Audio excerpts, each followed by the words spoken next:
Hi, I'm Em. Welcome to the Geek Takeaways channel where I'll be reviewing mostly anime that I like, but also some niche movies and TV shows along the way. So today we're going to talk about Frieren, aka Frieren the Slayer, aka Frieren the Undertaker, aka Deadpan Witchy Elf, who I love. As a side note, I might struggle with pronouncing Frieren's name throughout, so bear with me. I have a bit of an accent as well as a lisp. It's gonna just the whole thing. And also, apparently, the name Frieren has a German influence, which kind of makes sense the more we get into the story. So I'll be covering all of season 1 because I saw this out so far, but it'll be split into 2 parts because when I first watched this anime on Netflix, I was so used to the 12 episodes per season that was Netflix's and mainly most streaming services formulas these days. So I thought that we actually got 2 seasons at first, but nope, we got 28 episodes for season 1. And so this video will cover the first half of season 1, which is pretty much that foundation and setting the background and at least the fundamental motivations of the main characters. In the next video, which will cover the second half of season 1, we'll talk more about that expansion and the different power levelings as we get into the first class mage exam. Also, I guess another thing I should mention, since this is the first video ever on this channel, is that the majority of these videos will basically be anime only. So even if I did read through the manga that these shows are based on, I won't necessarily reveal anything from the mangas, especially for the series that are like ongoing.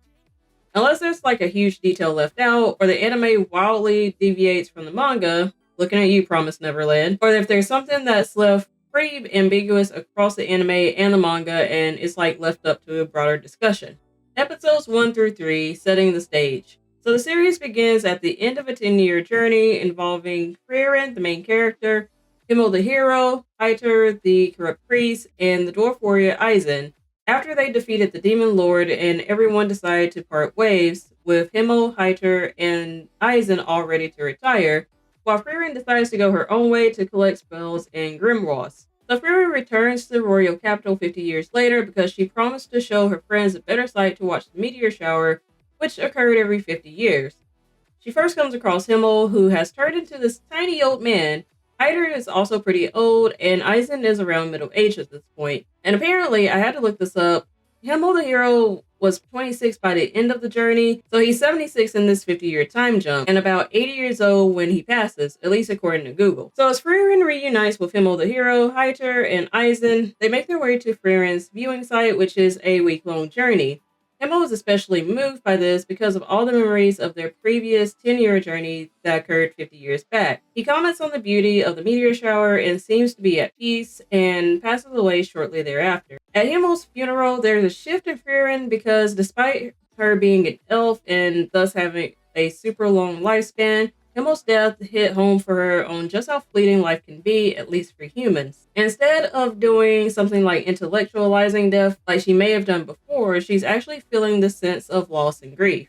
This makes her both regret not taking the time to get to know Himmel more, but also brings forth this new resolve to learn more about humans. So about 20 years after Himmel's funeral, Frieren makes a trip to visit Heiter, and on her way to visit Heiter, she comes across a young girl, and at first I thought this girl was going to be like a creepy kid or something, but no, just a somewhat direct kid. So this girl is Fern, who we learn is Heiter's apprentice he took under his wing and actually stopped her from jumping off a cliff because, as Heiter later states, that's what Himmel would have done. As Frieren visits Heiter, he's a bit older, and this is actually Frieren being more intentional about keeping in touch and visiting her friends. Heiter asks Frieren to take Fern as an apprentice on her travels, but Frieren says no because she's not strong enough and would only get in her way. So Heiter instead makes a deal with Frieren, saying there's this grimoire, rumored to hold the secret to expanding your life or access immortality, that he needs her to translate in order to see if this is in fact the case since he's so death averse. Meanwhile, Fern practices her magic by attempting to blow a hole through the rock that's on the cliff on the opposite side of where she's standing. So essentially, Heiter was buying Fern some time to become a stronger mage. Frieren stays for about 5-ish years with Heiter and Fern, translating this book while Fern becomes stronger. During that time, Heiter collapses and becomes bedridden due to his advanced age and eventually passes. However, before he passes, he gets to say his piece with both Frieren and Fern. Fern gets to thank him for saving her from unaliving herself, and by this time we see that Fern has in fact become strong enough to learn an offensive spell that winds up blasting through the rock across the way. So the end of episode 2 through episode 3 further sets the stage for Frieren and Fern's relationship as mentor and apprentice. And at first, Fern doesn't quite understand Frieren's philosophies on magic and spells, considering they would be using their magic to expedite these mundane tasks for townsfolk that they visit. It wasn't until they came across a statue of Himmel the hero, where Frieren wanted to decorate it with Himmel's favorite blue flower. And we start to see this recurring theme throughout the episodes, where Frieren would have flashbacks of her conversations with Himmel and perhaps reflecting a bit more on how he really saw her. So once Frieren discovered the right flower that she could recreate for Himmel's statue, and upon seeing Frieren's passion for tracking down and recreating this flower, Fern realizes how important it is to have passion, whether it's for magic or anything else. We also see how Frieren is simultaneously making an effort and also struggling to really get to know Fern from early on.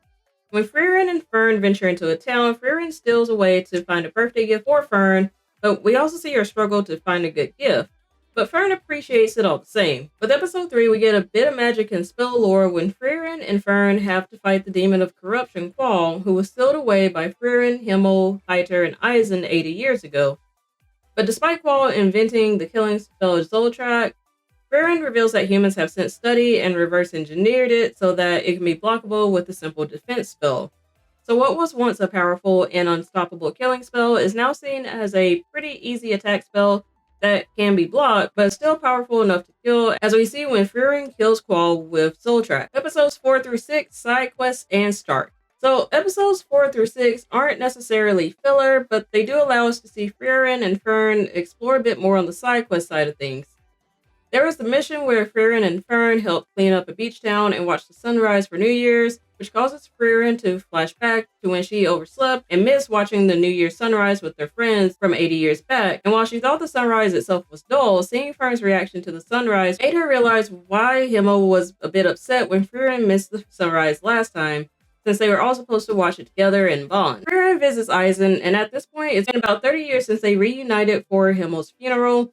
Eisen asks for help searching for Flom's genuine grimoire, as Flom supposedly found a way to speak to the dead, and he thinks it will be beneficial for Frieren to speak with Himmel one more time. Frieren then flashes back to when Flom was her human master about 1,000 years ago, who instructed her to find her home if she ever felt regret and wanted to speak to the dead. So Frieren recovers Flom's genuine grimoire, which describes where Alsol's goal, Oriel, at the northernmost point of the continent where the Demon Lord's castle is located.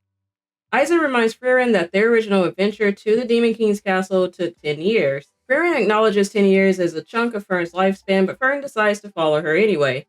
A short way into the journey, they enter into another side quest that involves a village where people disappear after seeing ghosts of their deceased relatives. So Frieren and Fern face this monster and destroy it. Frieren then decides to kill a dragon to collect another grimoire from its nest. This required a strong warrior, so they seek out Stark, one of Eisen's students, who once defeated the dragon in a staring contest and now lives nearby. And Stark is quite an interesting character in the sense that he plays up the hero in public, only to actually be somewhat cowardly in private. And his demeanor is actually very similar to Zenitsu off of Demon Slayer. Anywho, Stark admits that he's never killed a monster before and only won the famous staring contest because he was frozen with fear. Frieren gives him until morning to decide to help. Fern has her own doubts about Stark, but Frieren is confident since she knows that thanks to Eisen's training, Stark can cut through solid rock with his axe. And Stark admits that even though he's strong enough to take on the dragon, he is too afraid to, but Fern actually encourages Stark by telling him all he needs is resolve. So the next day, Stark reluctantly agrees to distract the dragon, despite still being scared. Frieren points out that Eisen was always scared as well before major battle. Stark then engages with the dragon and manages to kill it, like, within seconds, without needing any help from Frieren or Fern.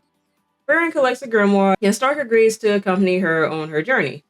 Episodes 7 through 11, Frieren the Slayer. So as the trio continue their travels north, Frieren spots demons and tries to attack them, only to be arrested by the city guards and charged with threatening peace envoys. Fern and Stark later visit Frieren in the dungeon and reveal that one of the Demon Lord's lieutenants, Aura the Guillotine, has recently regained her power and has been waging war against the city for 28 years, leading both sides to open up peace talks. Frieren warns from experience that demons are incapable of being reasoned with, since they only learn the human language as a way to deceive and manipulate humans. And just as Frieren predicted, the demon peace envoy, led by Lugnir, were simply there to trick the city into lowering its barriers so Aura can invade with her army. Frieren is not in prison for long. She escapes the dungeon after killing one of Lugnir's attendants, Draught, the city's Groff Grana, becomes suspicious about Drought's disappearance and Frieren's escape and confronts Lugnir. Lugnir captures Grana with the intention of forcing him to disable the city's barrier. Meanwhile, Fern and Stark agree to warn Grana about Lugnir when they come across Frieren. However, Frieren outright refuses to help them against Lugnir because she's confident that the two are strong enough to defeat him. Which is kind of saying a lot since they haven't spent that much time together. So Frieren leaves to confront Aura, who is waiting outside the city with her zombie army, which is full of soldiers and warriors who had faced Aura in the past and lost due to Aura's trump card being a magic artifact called the Scales of Obedience, which measures the amount of mana she and her opponent possesses. The one with the greater amount of mana can then dominate the loser. That night, Fern and Stark sneak into the keep and work together to seriously wound Lugnir. With Grana badly injured, the two rescue him and withdraw. As he heals his wound, Lugnir finally realizes that Frieren is in the city, recalling how Frieren is also nicknamed Frieren the Slayer due to killing more demons than anybody else in history. Lugnir and his assistant Lenny ambush Fern and Stark, but Stark learns that Lenny copied Eisen's fighting style from observing him in battle, but lacks the strength to actually kill. So Stark purposefully takes a blow from her axe so that he can land a killing blow on her.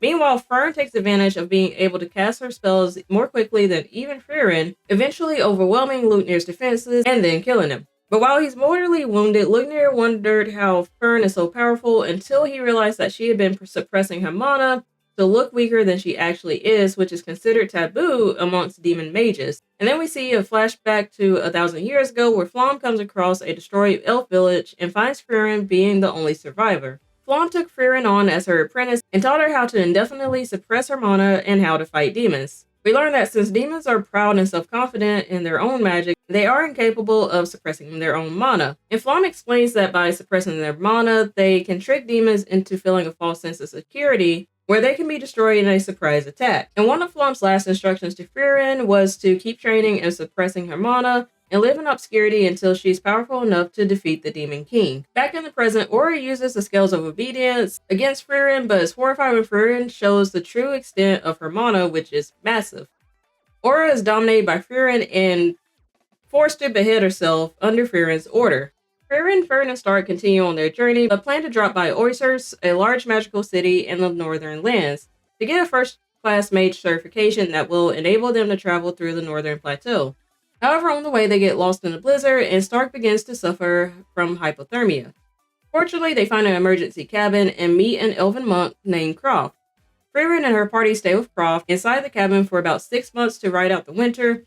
Croft asks about Frieren's past, offering to praise her in the place of the goddess he was praising since all of his friends have since passed. This triggers another flashback where Hyter once said the exact same words to Frieren, and she declines Croft's offer, stating that somebody has already praised her. Episodes 12 through 14, Side Quest, and Sign. This set of episodes and the first few in the second half of this season are more on the side questy side again, with some exposition where we get more insights and background on the trio. So, on their way to Oysers, the party stops in a town where Fern learns it is Stark's 18th birthday, so she asks him what gift he would like. And this is where we get some more backstory on Stark. Stark reveals that he's not used to getting presents because his warrior family never celebrated birthdays, and also believing he was a failure for being a coward, especially when he ran away as a kid when a monster attacked their village. Upon returning to the inn, Frieren prepared Hamburg steaks, which Eisen had traditionally done on birthdays, and reveals to Stark that among warrior cultures, a Hamburg steak is given to those acknowledged as trying their hardest. This winds up triggering a memory of Stark's older brother Stolt secretly cooking him Hamburg steak on his birthday, as well as being the person telling Stark to flee the village so that he can live. Stark then feels some closure, realizing that his brother had truly loved him. As they continue their journey, Stark is bitten by a venomous snake. Stark seems to be the one experiencing the most hardship right now, and Frieren rescues Sign, a local priest, from a swamp. Sign returns the favor by curing Stark using healing magic. Sign's brother reveals that Sign has a natural talent for healing spells and asks Frieren to push Sign into becoming an adventurer, a dream that he had held as a child but eventually lost his passion for, culminating in him turning down an invitation to join his best friend 10 years ago. Frieren gains an interest in Sign because his apathy reminds her of the apathy she felt before him overcreated her. Wanting to save Sign from his own apathy, Frieren takes it upon herself to convince Sign to become an adventurer. Sign finally admits that the reason he never left the village was because he knew his brother turned down an opportunity to move to the Holy City so as to not separate Sign from his hometown. However, Sign's brother decks him and points out that he never regretted his decision, but Sign clearly did. This finally convinces Sign to join Frieren's party until he can at least find his friend. So that's the first half of season 1 of Frieren Beyond Journey's End. Like I said, I'll cover the second half of season 1 in the next video. I'll probably give my full thoughts at the end of the second half of season 1's video. I did especially enjoy watching this anime, especially after learning that it has a pretty heavy German influence. I want to hear from you, so let me know what you think about season 1 of Frieren in the comments below. If you enjoyed this video, be sure to like this video and subscribe to this channel. I also have a running list of anime and shows that I'm planning to review and react to, but if you have any suggestions, please list them in the comments below. Thanks for watching, and I'll catch you next time.